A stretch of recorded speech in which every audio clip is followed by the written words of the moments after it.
Hello दोस्तों, स्वागत है आपके YouTube चैनल योद्धा शक्ति में। आज हम पढ़ेंगे कोशिका के बारे में। कल हमने कोशिका की थोड़ा बहुत अध्ययन कर लिया था।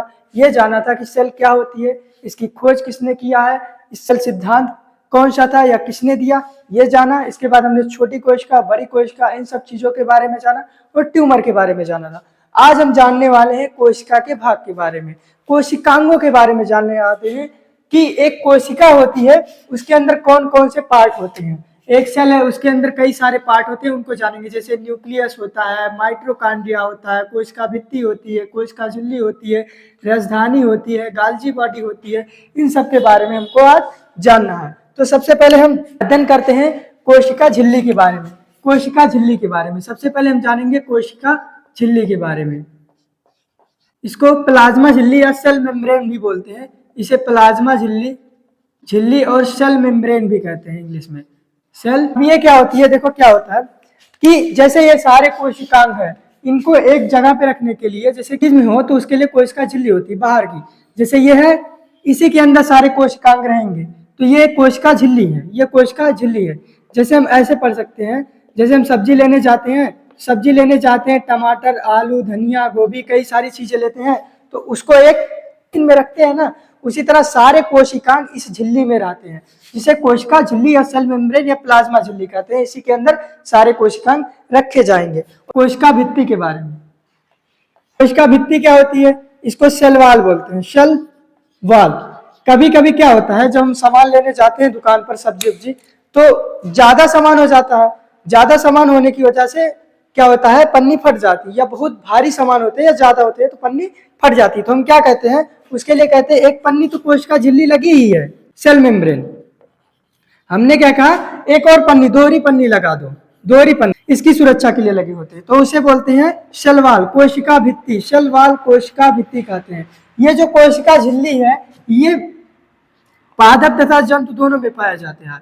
जंतु यानी जो चल फिर सकते हैं, सिंपल हम जानते हैं, और पादप मतलब जो एक जगह पे खड़े होते हैं। ठीक है, ऐसे समझ लेते हैं। जैसे पेड़ पौधे पादप हो गए, और जंतु जैसे हम लोग हो गए, कुत्ता बिल्ली, ये सब, इनके अंदर कोशिका झिल्ली होती है। लेकिन जो कोशिका भित्ति होती है, सेल वॉल, ये केवल पादपों के अंदर पाई जाती है, पादपों के अंदर ये केवल पाई जाती है। और ये जो सेल वॉल है, ये सेलुलोज की बनी होती है, सेलुलोज की। पेड़ पौधों में सेलुलोज पाया जाता है, वो इसकी सुरक्षा के लिए होता है कोशिका। इसके बाद हम जानेंगे माइटोकॉन्ड्रिया के बारे में। पहला हमने क्या जाना, पहला हमने कोशिका झिल्ली, सेल वॉल जाना। अब हमें जानना है माइटोकॉन्ड्रिया के बारे में। माइटोकॉन्ड्रिया, ये कोशिकांग यहाँ से शुरू हो जाते हैं। सबसे पहले कोशिका झिल्ली जान गया, जो बाहर होते हैं, जिसके अंदर कोशिकांग होते हैं। सेल मेम्ब्रेन के बाद सेल वॉल जाना, कि जो सेल मेम्ब्रेन की सुरक्षा करती है, सेल वॉल जो पादपों में पाई जाती है। अब हम जानेंगे माइटोकॉन्ड्रिया के बारे में। तीसरा माइटोकॉन्ड्रिया, माइटोकॉन्ड्रिया के बारे में जानते हैं। तो माइटोकॉन्ड्रिया के बारे में जानने से पहले हम ये जान लेते हैं कि इसकी खोज किसने की थी। माइटोकॉन्ड्रिया की जो खोज की थी वो थे अल्टमैन। अल्टमैन ने किसकी खोज की थी, माइटोकॉन्ड्रिया की। अब ये माइटोकॉन्ड्रिया का कार्य क्या होता है, माइटोकॉन्ड्रिया को ऊर्जागिरी या पावर हाउस कहते हैं। इसका काम क्या होता है कि जब भी हम सांस लेते हैं, हमने सांस लिया, वो श्वसन तंत्र में पढ़ेंगे, हमने सांस लिया, सांस लेने के बाद हमारा जो हीमोग्लोबिन होता है, वो ऑक्सीजन को लाकर माइटोकॉन्ड्रिया को देता है। अब ये माइटोकॉन्ड्रिया क्या होता है, एक साइकिल चलाती है, जिसे क्रेब्स साइकिल कहते हैं। क्रेब्स साइकिल इसके अंदर चलता है, क्रेब्स या क्रेब्स चक्र बोलते हैं। क्रेब्स चक्र, इसकी खोज क्रेब्स नामक वैज्ञानिक ने की थी। इस क्रेब्स चक्र की खोज क्रेब्स नामक वैज्ञानिक ने की थी। इससे क्या होता है, इस क्रेब्स साइकिल से, इससे एटीपी बनते हैं, एडिनोसिन ट्राइफॉस्फेट, ये ऊर्जा होते हैं, एटीपी बनते हैं। एटीपी ये ऊर्जा मुद्रा होती है। तो एटीपी बनकर क्या होता है, जब यही एटीपी बनेंगे और 38 एटीपी इकट्ठा हो जाएंगे, 38 एटीपी मिल जाएंगे, तो ये ग्लूकोज बना देंगे, ग्लूकोज बनाएंगे। ये 38 एटीपी ग्लूकोज बनाएंगे और इस ग्लूकोज से हमें ऊर्जा मिलती है। इस तरह हम कार्य करते हैं। मैंने क्या बताया माइटोकॉन्ड्रिया के बारे में, इसकी खोज अल्टमैन ने की थी। इसे पावर हाउस कहते हैं।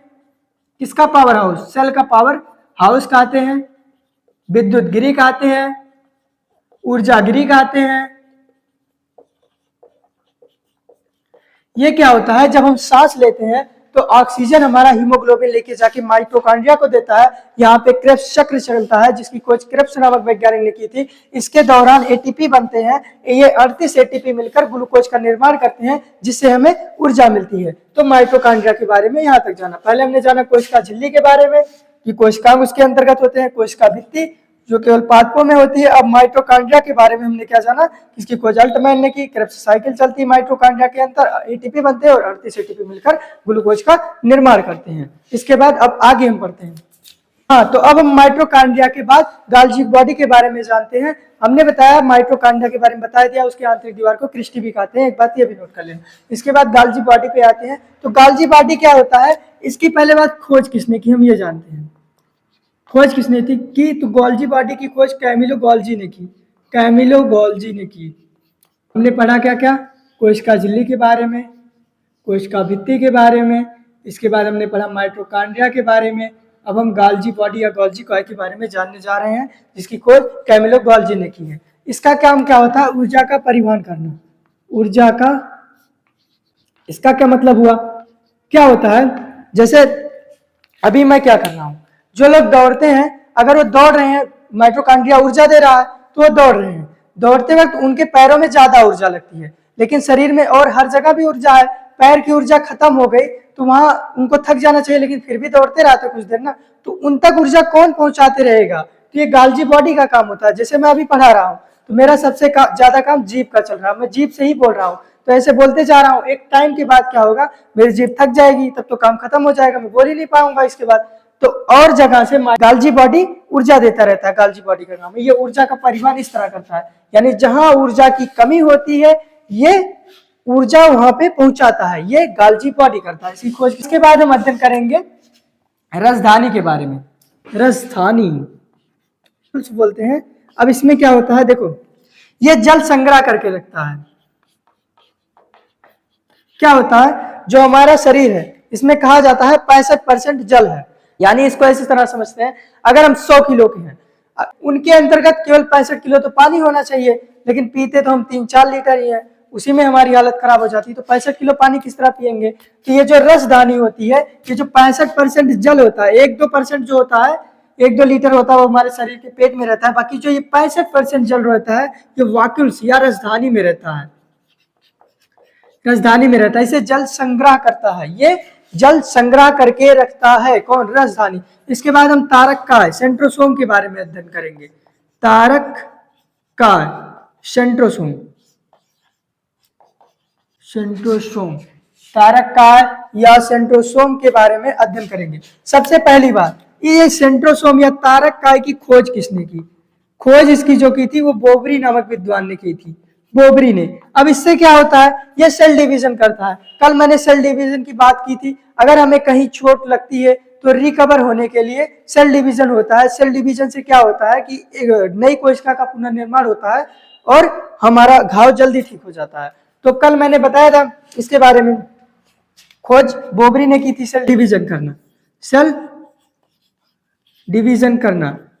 और मैंने कल ये भी बताया था कि सबसे तेज सेल डिवीजन कहाँ पे होता है, यकृत में होता है। यानी अगर हमें कोई चाकू मारने आ रहा है तो मारने से पहले हम कह देंगे रुको भैया, हमारे यकृत जिस तरफ है उस तरफ मारो, तो फिर हमारा जल्दी से ठीक हो जाएगा।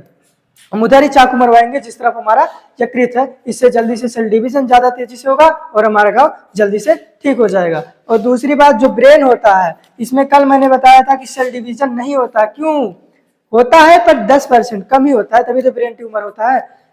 जो ब्रेन है उसके अंतर्गत न्यूरॉन सेल पाई जाती है, इसमें सेल डिवीजन नहीं होता है। ब्रेन में 90% न्यूरॉन सेल पाई जाती है जिसमें सेल डिवीजन नहीं होता, पर 10% गिलियल सेल पाई जाती है जिसमें सेल डिवीजन होता है। इसलिए ब्रेन ट्यूमर हमें होता है।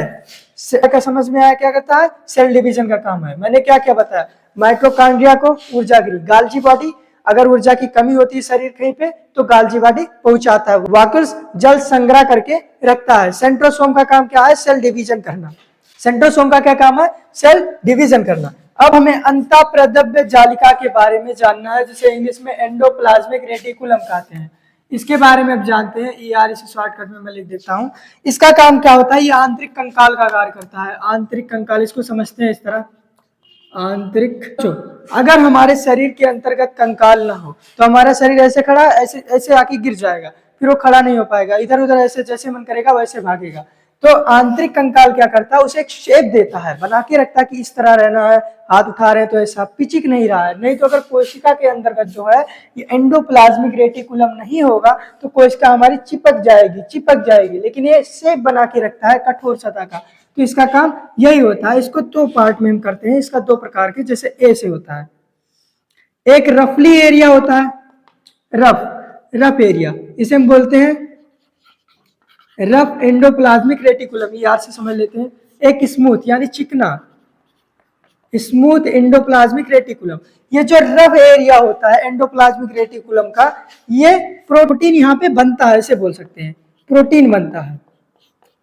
प्रोटीन कैसे बनता है, ये जो छोटे छोटे धब्बे होते हैं ये राइबोसोम होते हैं, छोटे छोटे धब्बे होते हैं ये राइबोसोम होते हैं, और ये राइबोसोम ही प्रोटीन बनाते हैं। तो इसमें रफ क्यों होता है, क्योंकि इसमें छोटे छोटे धब्बे होते हैं जो राइबोसोम होते हैं, ये प्रोटीन बनाते हैं। और जो स्मूथ एंडोप्लाज्मिक रेटिकुलम है ये चिकना होता है, क्योंकि इसमें वसा बनती है, वसा चिकनी होती है, तो इसलिए ये चिकना पार्ट होता है एंडोप्लाज्मिक रेटिकुलम का। और रफ वाले एरिया पे राइबोसोम होते हैं जो प्रोटीन बनाते हैं। अब इसको जानने के बाद हम राइबोसोम के बारे में जानते हैं। राइबोसोम के बारे में सबसे पहले हमने किसका जाना, ये सेल मेम्ब्रेन के बारे में, फिर सेल वॉल के बारे में, फिर माइटोकॉन्ड्रिया के बारे में कि ऊर्जा गृह है, गाल्जी बॉडी ऊर्जा का परिवहन करता है शरीर में, वॉक्यूल्स क्या करती है, जल संग्रह करती है, सेंट्रोसोम सेल डिवीजन करता है। एंडोप्लाज्मिक रेटिकुलम के बारे में हम पढ़े अभी कि ये आंतरिक कंकाल का कार्य करता है कोशिका के अंदर, नहीं तो कोशिका चपटी हो जाएगी। अब हम जानते हैं किसके बारे में, राइबोसोम के बारे में। इसकी खोज सबसे पहले बात करते हैं, राइबोसोम की खोज किसने की। राइबोसोम की खोज प्लेडे ने की।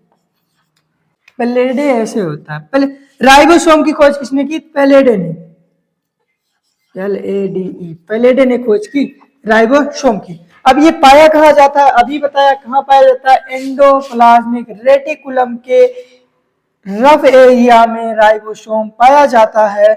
कहाँ पाया जाता है, एंडोप्लाज्मिक रेटिकुलम के रफ एरिया में। इसका काम क्या होता है, प्रोटीन का निर्माण करता है। कौन, राइबोसोम क्या करता है, प्रोटीन का निर्माण करता है। अब ये जो राइबोसोम है इसे हम दो भागों में बांटते हैं, किसके अकॉर्डिंग, ये राइबोसोम है इसे दो भाग में बांटते हैं, एक 70S का, एक 80S का। ये 70S 80S क्या है, ये राइबोसोम के आकार को बताते हैं कि राइबोसोम कौन सा छोटा है कौन बड़ा।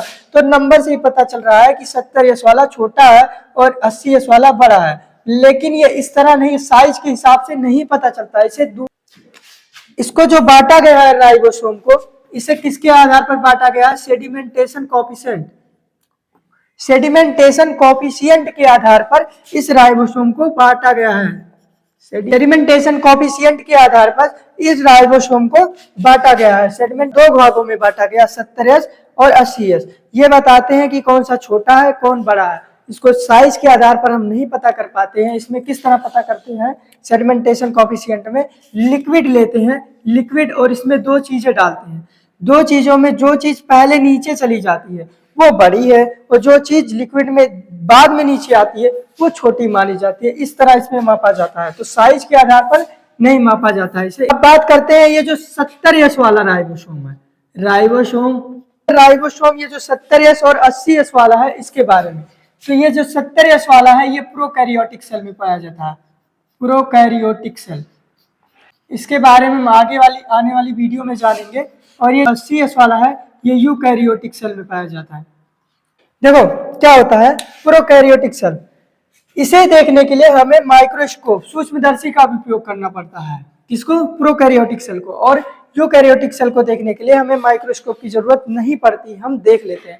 हमने पढ़ा क्या क्या, एक बार रिवीजन कर लेते हैं। हमने पढ़ा था कल के बारे में, सेल को साइटो कहते हैं, खोज रॉबर्ट हुक ने, साइडन एवं स्वान ने कोशिका सिद्धांत दिया था। सबसे बड़ी कोशिका का अंडा, सबसे छोटी कोशिका माइकोप्लाज्म मनुष्यों में बताया था। इसके बाद आज हमने पढ़ रहे हैं कोशिकांग के बारे में। सबसे पहले सेल मेम्ब्रेन के बारे में पढ़ा कि उसी के अंदर सारे कोशिकांग कोशिका के होते हैं। इसके बाद हमने शैलवाल के बारे में पढ़ा जो कि केवल पादप में पाई जाती है, यानी पेड़ों में पाई जाती है, सेलुलोज की बनी होती है, ये सेल मेम्ब्रेन के ऊपर लगी होती है। इसके बाद हमने माइटोकॉन्ड्रिया के बारे में पढ़ा कि ये ऊर्जा गृह होता है कि जब हम सांस लेते हैं तो वो हीमोग्लोबिन जो होता है वो ऑक्सीजन को लेकर माइटोकॉन्ड्रिया में जाता है, वहाँ पे क्रेब्स चक्र चलता है जिससे एटीपी बनते हैं और ये एटीपी 38 एटीपी मिलकर ग्लूकोज का निर्माण करते हैं। इसके बाद हमने गोल्जी बॉडी के बारे में पढ़ा कि ये ऊर्जा का परिवहन करता है पूरे शरीर में, जहाँ ऊर्जा की कमी होती है ये ऊर्जा को वहाँ पहुँचाता है। इसके बाद हमने वॉक्यूल्स के बारे में पढ़ा,